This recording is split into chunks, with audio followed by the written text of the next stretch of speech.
జరుగుతున్న గొడవ ఏదైతే ఉందో అది ఆస్తి పంపకాలకు సంబంధించినది మాత్రమే.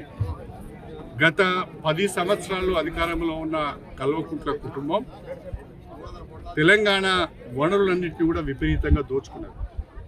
ధరణిని అడ్డం పెట్టుకొని 1000 ఎకరాల భూమిని కబ్జా చేశారు. కాళేశ్వరాన్ని అడ్డం పెట్టుకొని 1000 కోట్ల రూపాయలు సంపాదించుకున్నారు. ఇప్పుడు ఆ 1000 కోట్ల రూపాయలను పంచుకునే క్రమంలో 1000 ఎకరాల భూములను పంచుకునే క్రమంలో వాళ్ళ కుటుంబంలో గొడవ జరుగుతున్నది. కల్వకుంట్ల కుటుంబం తెలంగాణ పైన పడి దోచుకున్నది. అందుకనే ప్రజలు వాళ్ళని పక్కన పెట్టారు. ఇప్పుడు కల్వకుంట్ల కుటుంబంలో జరుగుతున్న పంచాయతీతోని ప్రజలకు సంబంధం లేదు, తెలంగాణకు సంబంధం లేదు, కాంగ్రెస్ ప్రభుత్వానికి కాంగ్రెస్ పార్టీ కూడా సంబంధం లేదు. అది వాళ్ళ కుటుంబ పంచాయతీ, ఆస్తుల గొడవ మాత్రమే. దీన్ని ప్రజలు గమనించాలని చెప్పి నేను కోరుతున్నా.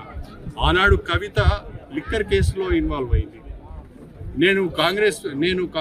ఆనాడు పార్టీకి రాజీనామా చేయడానికి కూడా ప్రధానమైన కారణం ఒక ముఖ్యమంత్రి గారి బిడ్డ లిక్కర్ కేసులో ఇన్వాల్వ్ కావడం, ఆమె విచారణ ఎదుర్కోవడం, అనేక రోజులు జైల్లో ఉండడం కూడా కొంత నాకు బాధ అనిపించింది. ఇది సరైన పద్ధతి కాదనిపించింది. అందుకనే బయటికి రావడం జరిగింది.